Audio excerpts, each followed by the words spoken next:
Good morning to all of you. जैसे कि दोस्तों हम लोग पिछले क्लास में देख रहे थे कि पवन संचरण से संबंधित डिस्कस कर रहे थे। तो पहले वाले भाग में हम लोग पूरे ग्लोब पर देखे थे कि पवन तीन तरह की पवनें होती हैं, जिसमें पहला पवन था सनातनी पवनें, जिसका विस्तार काफ़ी पूरे ग्लोब पर होता है। और जो दूसरा पवन था मौसमी पवनें या सामयिक पवनें, ठीक है, इसका विस्तार उसकी अपेक्षाकृत काफ़ी कम होता है या स्थानीय स्तर पर ही होता है। और तीसरा होता है स्थानीय पवनें या लोकल विंड के नाम से जानते हैं, ठीक है। तो ये तीन पवनों के बारे में हम लोग देखना था। तो जो पहले जो वाले क्लास में सनातनी पवनें या ग्रही पवनों के बारे में हम लोग डिस्कस कर चुके हैं। आज हम लोग सीजनल पवन या मौसमी पवन के या सामयिक पवन के को देखेंगे डिटेल में, ठीक है। इस पवन में हम लोग देखेंगे कि जो सामयिक पवनें होती हैं इसे किसे कहते हैं, दूसरा चीज़ कि ये कितने प्रकार की होती हैं, और इसके बारे में एक एक करके डिटेल में देखेंगे, ठीक है। तो सबसे पहले हम लोग देखते हैं कि जो सामयिक पवनें या मौसमी पवनें कहते किसे हैं। तो सामयिक पवनें या मौसमी पवनें उसको कहते हैं कि जो ऐसी पवन जिसका दिशा समय के अनुसार या मौसम के अनुसार से परिवर्तित हो जाता है, ठीक है। ये समय दिन रात का भी हो सकता है या सीजनल भी हो सकता है, ऋतु के अनुसार भी चेंज हो सकता है, ठीक है। तो इसको सामयिक पवनें या मौसमी पवनें के नाम से जानते हैं। इसको हम लोग तीन भाग में डिवीजन किए या तीन तरह की ये होती हैं। जो पहला है स्थलीय समीर या सागरी समीर के नाम से जानते हैं, ठीक है।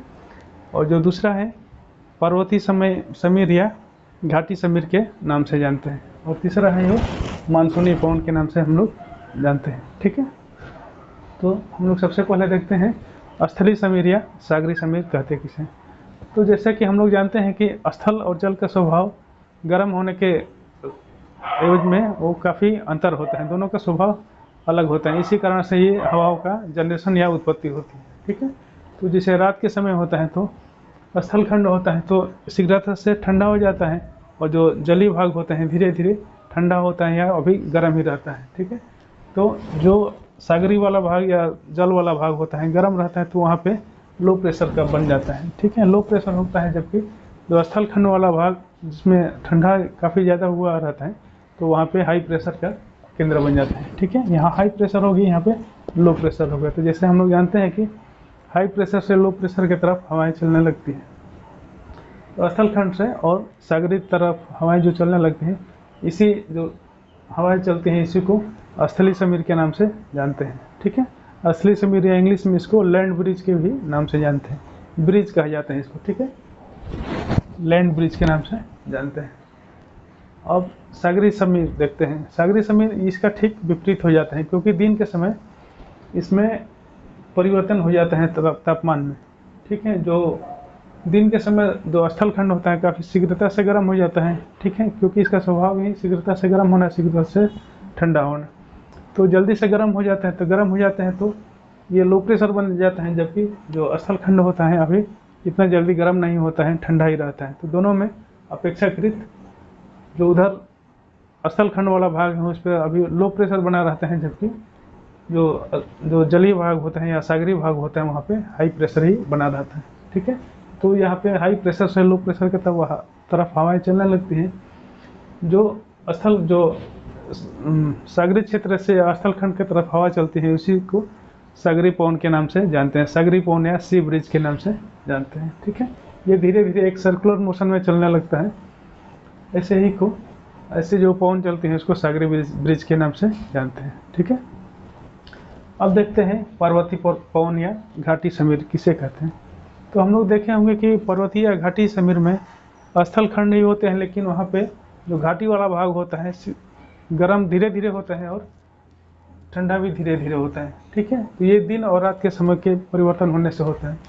तो जो दिन के समय होता है, जो अभी रात के समय देख रहे हैं, रात के समय जो नीचे वाला भाग होता है, जो घाटी वाला भाग होता है, इतना जल्दी ठंडा नहीं होता है, धीरे धीरे ठंडा होता है। जबकि जो स्थल ऊपर वाला भाग होता है, पर्वतीय क्षेत्र वाला भाग होता है, चूँकि डायरेक्ट पवन के संपर्क में होता है, हवा के संपर्क में होता है, तो इस वजह से ये जल्दी ठंडा हो जाता है, ठीक है। और टेम्परेचर यहाँ भी कम होता है, ठंडा हो जाता है, तो यहाँ पे हाई प्रेशर बन जाता है। जबकि जो नीचे घाटी वाला क्षेत्र है अभी धीरे धीरे वो ठंडा होता है या अभी ठंडा नहीं हो रहा, तो वहाँ पे लगभग गर्म ही होता है, तो वहाँ पे लो प्रेशर बन जाता है, ठीक है। तो हाई प्रेशर से लो प्रेशर की तरफ हवाएं चलने लगती हैं। जो हवाएं ऊपर से नीचे की तरफ जाके बैठने लगती हैं तो धीरे धीरे ये भाग भी ठंडा होने लगता है। लेकिन अभी फ़िलहाल अभी हाई प्रेशर के बेल्ट ऊपर बना हुआ है, जो कि लो प्रेशर का बेल्ट वो केंद्र नीचे बना हुआ है। ठीक है, तो जो पर्वतीय क्षेत्रों से घाटी में हवाएं चलती हैं, इसी को पर्वतीय समीर या माउंटेन ब्रिज के नाम से जानते हैं। ठीक है, और ठीक इसी के विपरीत दिन के समय में जो नीचे वाला भाग होता है तो ठंडा हो जाता है, क्योंकि ये ऊपर स्थलखंड वाला भाग है। ये चूँकि सूर्य के किरण डायरेक्ट पड़ता है, इसलिए जल्दी से गर्म हो जाता है।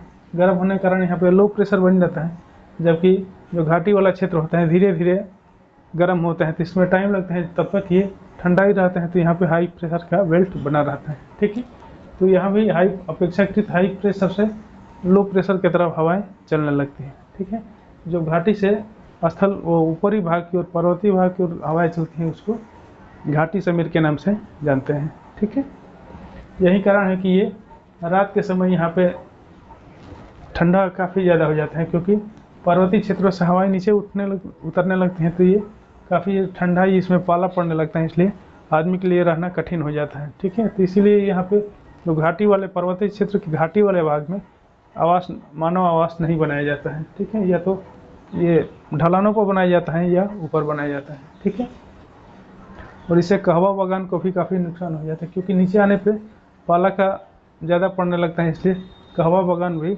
ढलान पर ही बनाया जाता है। ठीक है, तो ये रहा पर्वतीय समीर या घाटी समीर। अब नेक्स्ट है मानसूनी पवन। ठीक है, तो मानसूनी पवन को अभी एक दूसरे अलग से चैप्टर में डिस्कस करेंगे, क्योंकि ये काफ़ी लंबा क्लास होगा इसके लिए, और कई अन्य चीज़ों को भी अच्छे से समझना पड़ेगा, और फिगर के साथ भी उसको देखना पड़ेगा। तो ठीक है, तो उसको अगले क्लास में देखेंगे। तब यहाँ से उम्मीद करता हूँ कि सबको समझ में आ गया होगा। यदि कहीं कन्फ्यूजन होगा तो कमेंट बॉक्स में दीजिएगा, उसको आंसर देने का प्रयास करेंगे। ठीक है, तो आज के लिए यहीं तक। ठीक है, और नेक्स्ट क्लास में मानसून पवन होगा, और जो स्थानीय पवन बचा हुआ है उसको डिस्कस हम लोग करेंगे। ठीक है, तो धन्यवाद।